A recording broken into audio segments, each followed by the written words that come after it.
Okay. Hey everybody, how you doing? I'm back. Well, it was a lot of hard work.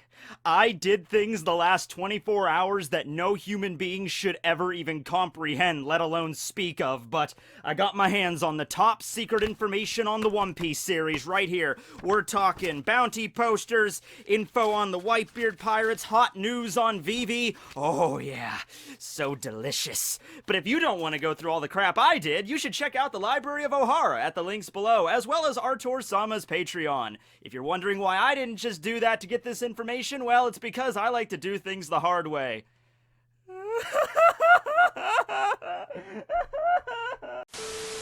Okay, but no, seriously, thank you, Artur.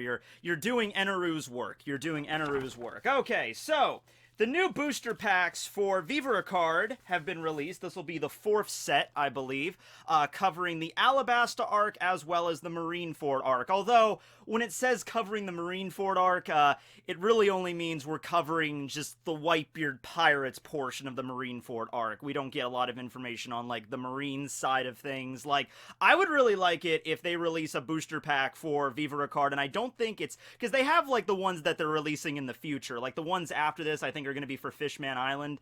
But I really want to see one for, like, the Vice Admirals, right? Like, I want to see, like, what kind of devil fruit does Onigumo have, or whatever. Like, can you go through all these different, like, Vice Admirals and the Marines that we know about? But no, we get information pretty much just on, like, the Alabasta crew, so Vivi, Cobra, Pell, who is alive, by the way. He's like, Pell, I thought he died in that nuke. I'm like, no, he made it. I was like, oh yeah, I remember that. That was weird, wasn't it? He's like, hey, I don't know, he's an adamantian falcon. I don't know what to tell you.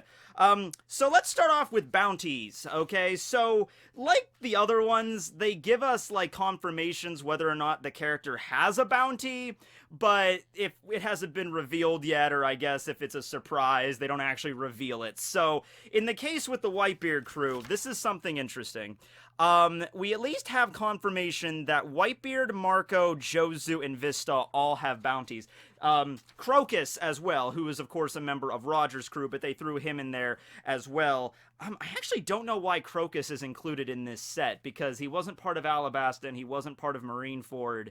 Crocus doesn't even, I think, even appear in either of those arcs.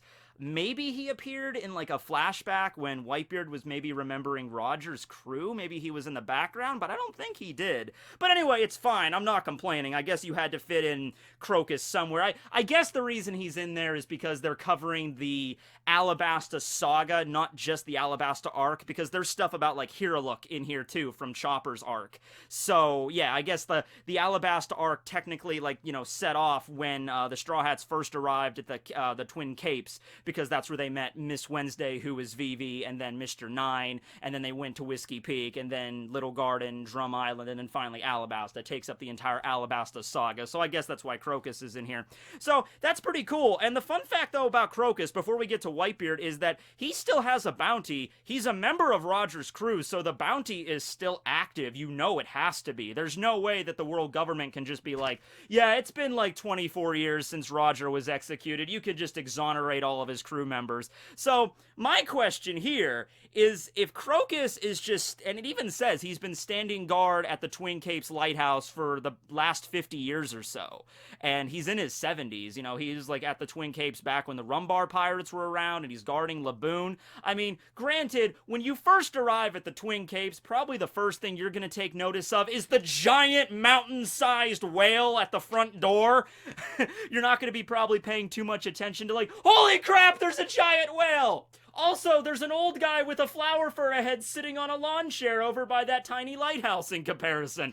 You're not going to be doing that, but it's funny because Crocus is just staying in the same place for 50 years. You think the Marines would have at least taken notice at some point. Hey, isn't that Crocus, the doctor of the Roger crew? So, my theory is this. I know that the Marines don't need to use Reverse Mountain to enter the Grand Line because they have the Sea Prism Line ships.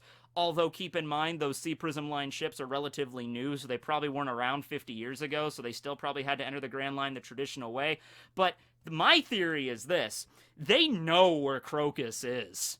They know exactly where he is, but they don't bring him in for some reason. Now, whether that be because, like, they know he's going to be too much trouble, or, you know, like, okay, like, we can bring him in, but we're gonna probably have to send at least an admiral or two in order to make sure we're gonna be able to bring him in. And he's all the way at the other end of the Grand Line. He's right at the beginning of the Paradise half of the Grand Line, so it's like, he's not bothering anybody. Why even bother? Because I highly doubt not a single Marine has ever taken notice of Crocus.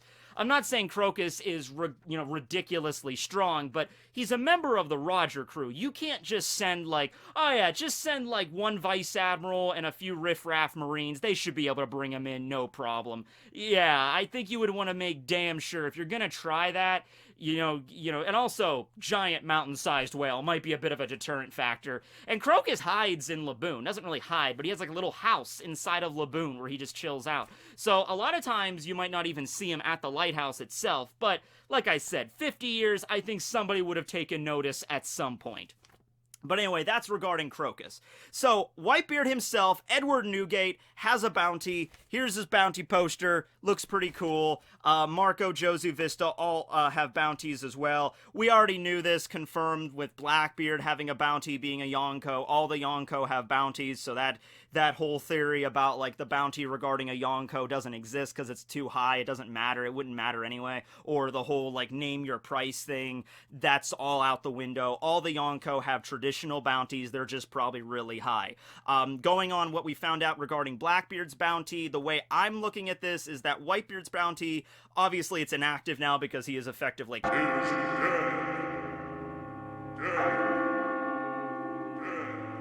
But I would say probably around 4 billion, something like that, maybe between 4 to 5 billion. I would be happy with that. Now, we got some other bounties that are brand new, brand spanking new. Let's start off with Dadan. Dadan's is interesting. Look at hers really quick. What's the interesting thing you notice about Dadan's wanted poster?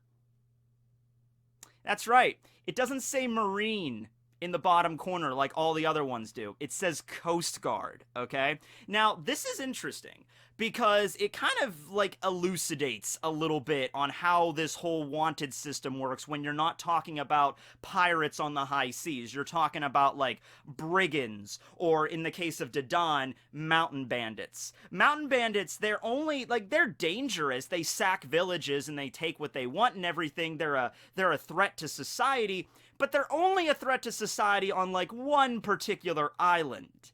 Okay, so I don't really see the world government getting all in a tizzy over Curly Dadan or Higama. You know what I mean? There's some random mountain bandit crew out in the middle of the East Blue causing some problems. Like, I don't have problems. I don't have time to worry about that, freaking corporal or whatever. Kaido is ruling an entire island and manufacturing artificial devil fruits. That's the thing we need to worry about. You know, you bring an issue like that to a vice admiral or any high-ranking marine, they would laugh in your face before spitting on it. Like, get out of my sight with that. It's like, Smoker Son, there's some random bandits on that one island in the South Blue. I'm like, well, that sucks, but I have bigger shit to worry about right now. Send somebody else to deal with it. Tashigi, go deal with this. You know, it's like, I have too much stuff on my plate right now. Send, okay, who's a low-ranking marine? Send Full Body. Send Full Body and Django to go deal with that shit, you know? So, I think that the Coast Guard, in this sense, it's like a branch of the Marines where they deal with, like, you know, island by island issues. Like, on each island of any noticeable population, there might be a Coast Guard base rather than a full-fledged Marine base. Marine bases are still dotted all throughout the Four Blues, but maybe, like, every single island that has any population at least has a Coast Guard station for, like, more common, you know, day-to-day issues and stuff. Like, I lost my dog. I mean, that is an issue. I guess you could go to a Marine base for that if there's one on your island, but go to the Coast Guard instead, which is maybe like a lower rank thing. So they're the ones that have to deal with, like, the thieves and brigands and mountain bandits and all that stuff. So Dadan's bounty, though, is 7.8 million, which I was actually kind of upset by because it's lower than Higama's. Higama only had an 8 million bounty. It's still higher than Alvida, so Dadan is still more of a threat than Alvida in the world government or the Coast Guard's eyes, I guess. But, yeah, I was expecting her to at least rank a little higher than Higama. Perhaps Higama might have been part of the Mountain Bandit gang. Maybe, like, it was Higama and Dadan that led it on Mount Kolbo. Or maybe they have separate factions. Like, Dadan had this half of the mountain, and Higama ruled over the other side. And then, of course, the whole thing with Higama happened. How did Higama die again? Oh, yeah, he got eaten by a giant sea monster. So, yeah, that sucks. But maybe after Higama got chomped on by the Lord of the Coast, Dadan, took up the position as the head of the Mountain Bandits all over. And, her bounty was 7.8 million. So it's still lower than Higama's. I was hoping it to at least be a little bit higher, like 10 million, a little bit higher than Higama's, but okay. We got Jinbei's new bounty. So Jinbei's current bounty is 438 million. His previous bounty was, I believe, somewhere around 200 million before he was a warlord and it got frozen, and then back when he was like first introduced as a pirate on the Sun, Pirates of the Sun with Fisher Tiger, it was like 76 million or something like that. So 438 million. I know it doesn't really mean much now, considering Luffy has 1.5 billion, but Jinbei still has the second highest bounty in the entire Straw Hat crew.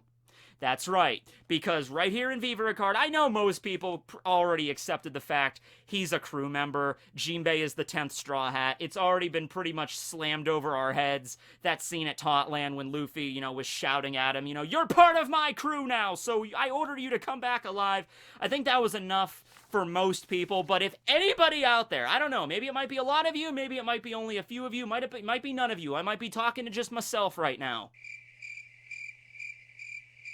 Who would have thought of that? Right, I'm not talking to myself. I got my pop figures. Right, Hancock? Right, Hancock? That's right, Hancock. Okay. But no, if anybody out there still has any reservations about Jinbei, I don't know if he's really considered a Straw Hat. Now, right here, Vivre card, it is like they have the Straw Hat card set. Like, each of these cards only go to a Straw Hat. Jinbei is the 10th card. Jinbei is officially a Straw Hat. In the eyes of this data book, it's 100%, proven now he is a Straw Hat. Okay. We'll get back to that in a second, because there's some other stuff regarding those cards. But anyway, some other bounties we got. We got Squirdo. And his, the name of his ship, by the way, is the Real Spider, which I wonder if it's a real spider. Like, does it turn into a spider? Does it have a spider zone? That'd be creepy as hell. If you have a boat and you're sailing it and it docks at the, the port and everyone's like, oh, it's the Whirling Spider Squadron. Let's get out of here. And it's like, well, it's okay as long as we get away from the port. And then all of a sudden the ship just spider legs start coming out of it and a creepy spider face like comes out of the bow of the ship like the figurehead, like, oh god, and it starts walking on land like some eldritch god ripped right out of freaking H.P. Lovecraft or something. Oh god, that would be terrifying. But yeah, Squard's bounty is 210 million. We got Oars. Okay, Little Oars Jr. Few fun facts about him.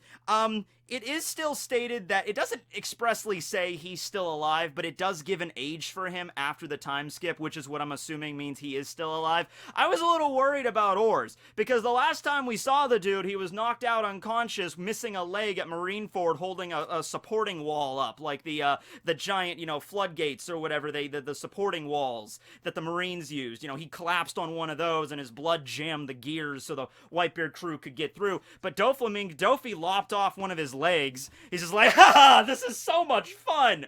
Marineford was like a day at Disney World for Dofy. He was just, the entire way through it, he was just laughing, having a good time. And at the very end of Marineford, if you go back and watch the anime episode of this, it's a great scene. It's the scene where Shanks walks in and he picks up the Straw Hat, and the very somber music plays in the background, and Shanks is like, Zain Kotobawa. He's just like, everybody listen to me, the war is over. All right, and there's scenes all throughout the battlefield, and there's like the injured Marines are on the ground bleeding out, and the medical teams come out and they're patching everybody up, and Moria is like, on the top of a pile of corpses, like, ha ha, kishi, Wee! You know, it was also a good time for him, too. But at least with Moria, he got the ass kicked. He got beaten up by Jinbei a bunch of times, and then later on, after the war, he wasn't happy much because what happened. But Doflamingo, the entire way through, Tofli's like, this is fun, man. This is a good day for me. But, yeah, we didn't know what happened to Oars, but we can assume he made it. Shanks, I'm assuming, made it so he could escape. Shanks helped him out, okay? Because Oars was an ally of Whitebeard and Ace and everybody, so, yeah, Shanks probably helped him escape. He has a bounty of 550 million, which was even higher than Luffy's bounty right before the current update, with Luffy, of course, having 1.5 billion right now, but before that it was 500 mil. So, yeah, Oars Jr., he commands the Little Pirates. Get it? It's ironic, because he's a giant. Oh, we also got a height for him as well. Oars Jr. is, I believe, I didn't write it down, but it's 38 meters tall. And Oars, you know, his grandpappy was 39 meters tall. So he's almost the same height. It's a little bit ambiguous because during Marineford, it's like, is he taller than Oars or is he a little smaller? They're basically the same height. There's like 1 meter of difference. It's not that big of a difference. So that's the situation there. Oh, and it wasn't confirmed that Oars is 100% like the original. I mean, Oars Jr. is the original Oars' grandson. But the way that I came to arrive at that conclusion is on Oars' ship, which we also got the name for his ship as well, but it's in a different language. I'll just throw it up right there.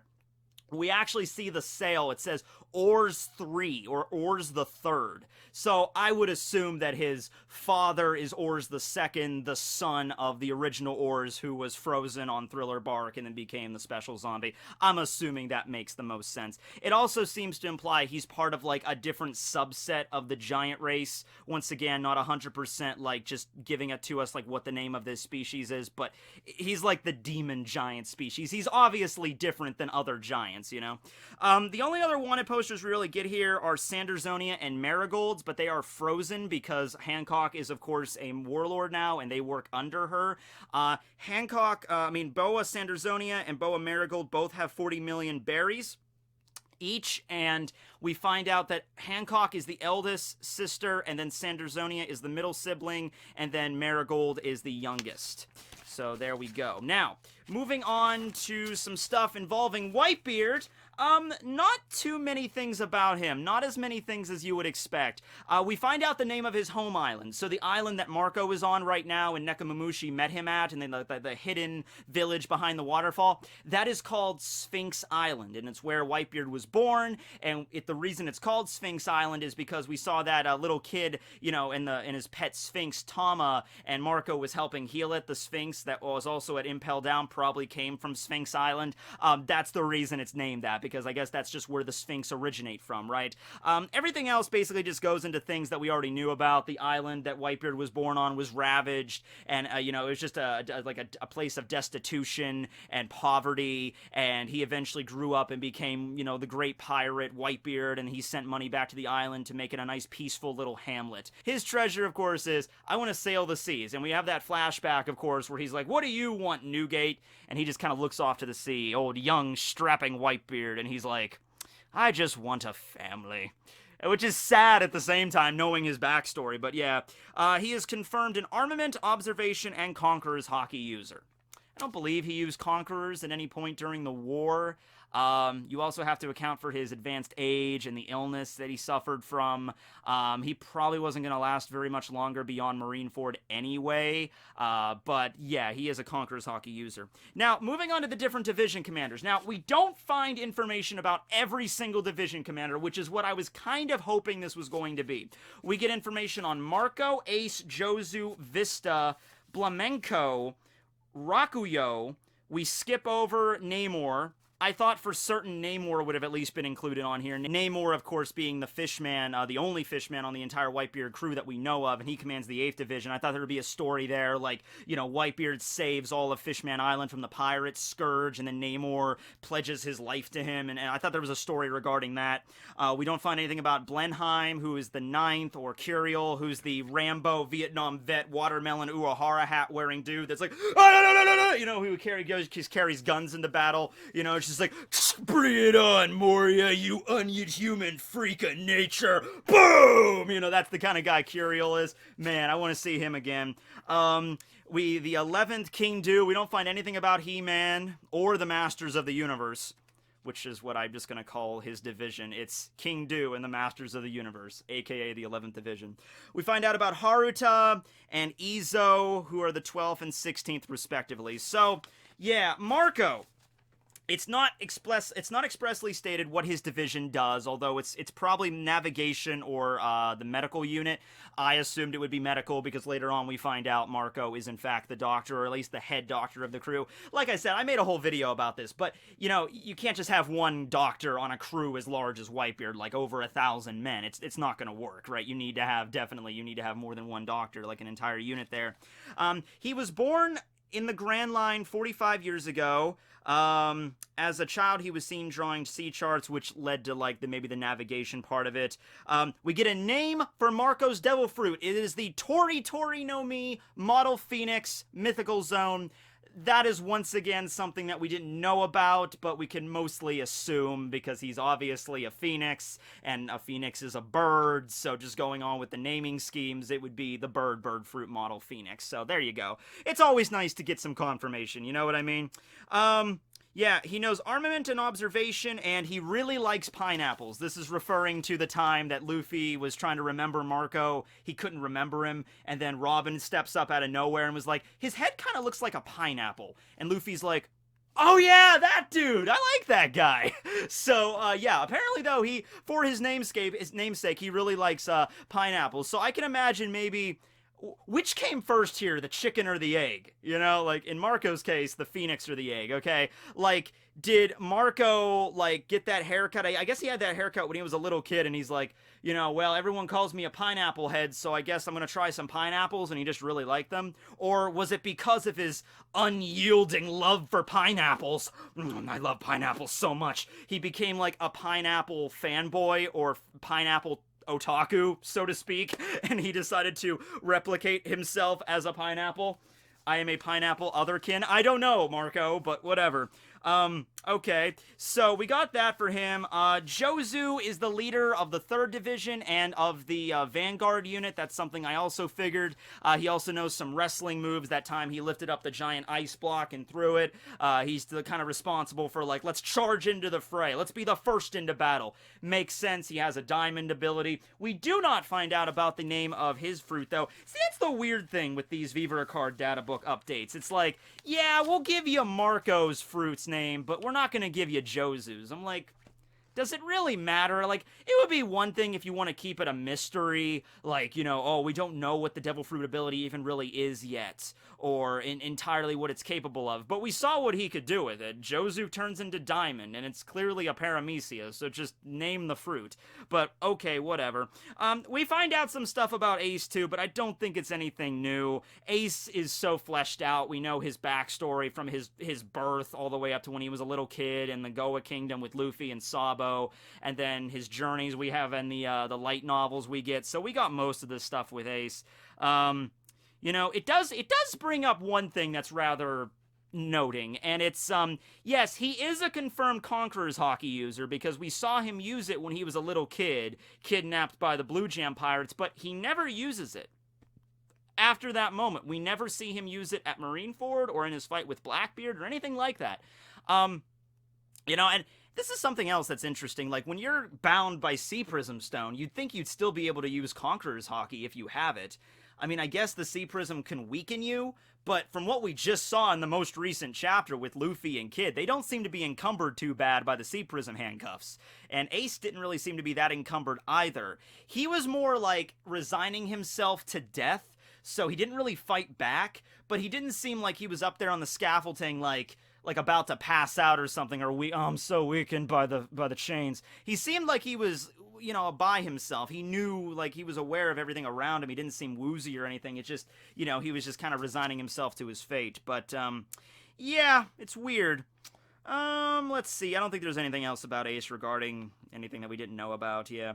We don't know what his division was in charge of or anything like that. But yeah, now Vista, we find out that he is the leader of the 5th Division, and it's a division of swordsmen. So, like I said, you know, if you want to be a swordsman on the Whitebeard crew, go to the 5th Division and Vista will train you up. We also find out that he is the oldest of all of the commanders on the Whitebeard crew, possibly one of the oldest members, period, aside from Whitebeard himself. He's 47 years old, and he's been training with the sword ever since he was a little kid. And we've seen Oda draw him in an SBS as a little child. You can tell which ones Oda is kind of partial to, because he was asked to draw the division commanders as little kids, and he didn't draw all of them, but he drew Marco and Vista and Jozu and Izo, of all people.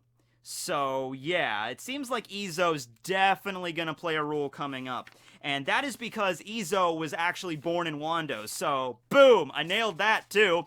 Just because we see the SBS, he's dancing in like a kabuki play. And, you know, there might be other places in the One Piece world that have like that Japanese aesthetic. The same thing with like Zoro's dojo, Koshiro's dojo, where he grew up. You know, that also has like a Japanese aesthetic, right? So it could have been somewhere else, but I'm like, no, I'm thinking because Oda is specifically, he like chose to draw, he could have picked any other commander to draw as a little kid, but he chose Izo, the commander of the 16th Division. Izo is a cross-dresser, he's the geisha outfit he wears, you know, he's like this as a little kid. I'm gonna assume he's from Wano, and yes, we find that out, so I'm waiting for it. I'm waiting for there to be like a big presentation for Robin, you know, like the height of her geisha dancing duties. Like, I could see it now, like, there's a big kabuki event, like a play at Wano, and Orochi is going to be attending, and everybody's freaking out, and then Robin takes center stage, and she begins her dance, and then Izo walks out, and, like, they do, like, I don't know, a duet, but with a dance, you know, I don't know how it's, you know, the whole terminology is, but you know what I'm saying, like, something like that, where it's Izo and Robin, and they kind of look at each other, and they're like, wait a second, I think I know who you are, you know, something like that, and then you could get Izo and possibly some other members of the Whitebeard crew on your side. So Izo, I'm gonna place my bets that it's 100% we're gonna see him in Wano. I'm pretty damn sure at this point. We also got some stuff for Blamenko, Rakuyo, and Haruta, the 6th Division, 7th Division, and 12th Division commanders, respectively. Nothing new about them. We know Haruta's a guy, because it was stated there were no men that fought at Marineford on Whitebeard's crew. Rakuyo is the hard rocker dude with the dreads, and he's got that chain chomp thing, flail, that morning star he carries, that spike ball, but it isn't confirmed whether or not it's a devil fruit that, you know, that it's like a spiked ball that ate a devil fruit or what. And Blamenko has a devil fruit that allows him to pull stuff out of his chin pockets, but we don't get a name for that either. And Oars. The name of his ship is the Little Girasay, I don't know how to pronounce it. Looks French to me, but okay, that's the joke, that it's the little pirates, and his ship has little in it when he's a giant amongst giants. And it's like, okay. Alright, so getting to the last page here, and probably the most important thing out of all of this, we got some information on Jinbe and Vivi that we're going to be covering. Also, not that much on Karu, and Hancock was just on the same page, but there's really nothing new about Hancock, so I'm not going to talk about her very much. Sorry, Hancock. He's like, alright, if you were waiting for me to show some of her boobs, here you go. Here are Hancock's boobs. Actually, you know what? Have a twofer on me. Pop a cold one. Get out your beverage of choice, alcoholic or not. I'm, of course, drinking Gallagher's brand iced tea. The only iced tea that kind of resembles a, you know, bottle of coffee creamer, what people always say I'm drinking when they see me drinking this. But no, it's like a local kind of iced tea. Let's pound back some beverages and have a nice Boa Hancock appreciation session. Damn straight. Damn straight. Okay. So, Jinbe, officially 10th member of the Straw Hat crew as the helmsman. It's been confirmed right here. Current bounty 438 million, former bounty 250, former bounty before that when he was just getting started out with the Sun Pirates was 76. This is something I didn't know. Maybe it was revealed before in a trivia or SBS, but I don't remember this. originally, Oda thought of making Jinbei an antagonist, the one pulling the strings behind Arlong, but he abandoned the idea. See, I kind of like that, because I think if he stuck with the original plan, it would have been really cliche. You know, like, oh, there's the fishman Arlong, and he caused all this terror in the East. And then later on we find out, oh, there's the fishman Jinbei. He was the real one, you know, pulling Arlong's strings. I just think that would be a little bit. We already kind of have that in right now with Wano, with like the hierarchy of the Beast Pirates and Kaido and everything. Like Kaido is kind of pulling the strings in Wano, and also Doflamingo was working for Kaido, and then Caesar was working for Doflamingo. You know, we already have that kind of like Naruto puppet master thing. Like in Naruto, we had like Orochimaru's manipulated by Pain, Pain's manipulated by Obito, Obito's manipulated by Madara, Madara's manipulated by Black Zetsu, Black Zetsu's being manipulated by Kaguya, and Kaguya's being manipulated by the Ichiraku ramen guy. You know, we already have that at least a little bit toned down in One Piece. So, I'm glad. And also, it adds a whole new dimension to Jinbei's character, where Jinbei, the whole thing with Arlong was Jinbei became a warlord, Arlong managed to get like a pardon from Impel Down, which that does not happen, usually under any circumstances. But it's, you know, because I had to take a step to maybe better relations between humans and fishmen, which is what Otohime would have wanted, I now have to set Arlong free in the world, and he couldn't control his actions. And then look at what Arlong did. He eventually set up shop in the East and then, you know, tortured Nami's entire village and Nami herself mentally and probably physically for 10 years. And so finally, when Jinbei meets Nami at Fishman Island at the Sea Forest, like, how do you even apologize for something like that? I mean, Jinbei apologizes, but it's like, where do I even start? You know, like, I could say I'm sorry from now until the end of time. I could bow my head so much that my forehead starts to crack, you know? And that wouldn't be good enough for all the years I've kind of stolen from you. Your adopted mother is dead because of what I had to do. And so, in a way, he kind of did lead to Arlong because he got out because of Jinbei's actions, but Jinbei feels an incredible amount of remorse and guilt for that. So, I really like it. It adds a whole new kind of, like, dimension to his character development and where we're at right now. It might even come up again. Who knows? Arlong is apparently, he got taken away by the Marines and got imprisoned somewhere. We didn't see him in Impel Down when Luffy was there. Maybe he's there right now. I don't know. He would probably been put in level 2, because I think he had, like, a 20 million berry bounty. I don't know what the border was between first and second levels of Impel Down. I know the third level, the Starvation Hell, was around 55 million, but Bon Clay was in there, and he only had a 30-something million berry bounty, so I'm assuming he would at least be lower than level 1, but we just don't know. So, yes. He is incredibly powerful when it comes to Fishman Karate, as he was able to easily push away a Yonko like Big Mom with one punch! Do-do-do-do-do-do-do-do-do! Hi, Saitama. Do-do-do. Okay, so yeah, we already knew that. He's an expert at Fishman Karate. I'm surprised it didn't actually just come out flat out and say he's the master, the Grand Master of Fishman Karate. Out of all current fishmen that are living on the planet, Jinbei is the one that's absolutely the best at Fishman Karate. I mean, maybe there's somebody else better than him, but, I mean, he was able to, like, gut punch Big Mom with force. So, I mean, he's definitely up there. If he's not the absolute best, he's in the top 3, okay? So, yeah, I'm gonna assume, though, he's the absolute best at what he does.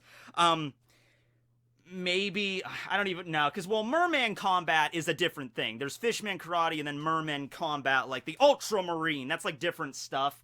Fukaboshi and everybody are really good at the merman combat, but I think even Jinbei, if you're gonna put Fukaboshi up against Jinbei, I'm pretty sure Jinbei would win. So yeah, that's everything about him, though. Pretty cool. Now, leaving us off on Vivi. Okay, so here's how this works. In the Vivre card, as most of us probably already know, each individual character gets a card, okay? And in the corner of the card, there's like a number.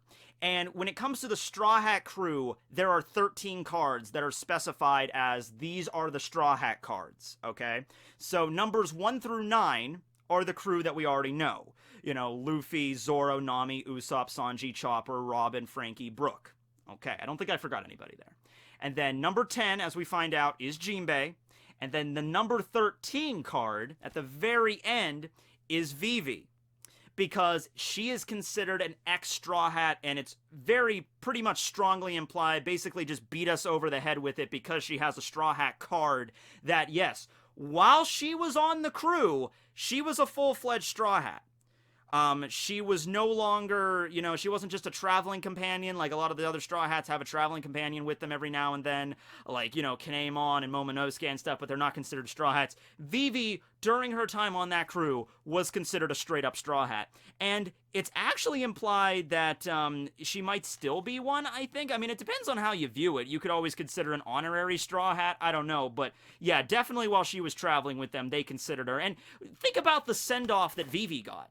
Think about how emotional it was when they finally had to part ways at Alabasta. We never had that since then. I mean, yeah, we've had other people that were traveling with the Straw Hats that, got off on an island and left after that point and stuff.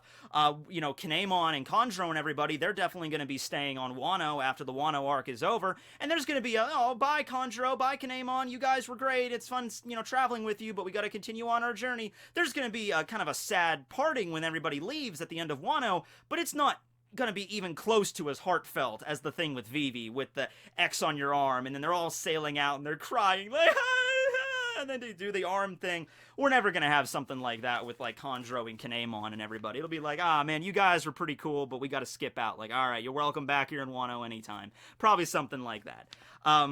So yeah, that's the situation with Vivi. She gets along very well with her citizens, and she often interacts with them ever since she was a little girl. Vivi exaggerated her personality as Miss Wednesday to keep up with the bizarre Mr. Nine. So if you remember I know it's a long time ago, but remember the dynamic those two had?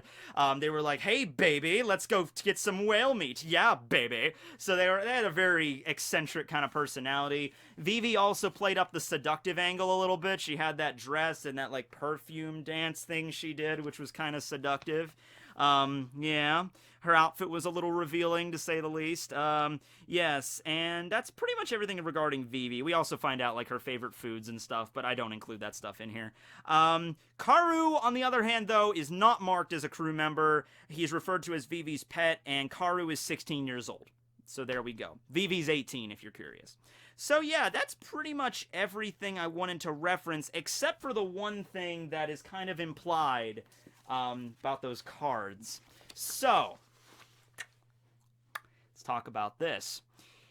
If Jinbe is number 10, and Vivi's at the very end at number 13 because she's an ex-Straw Hat, what about 11 and 12?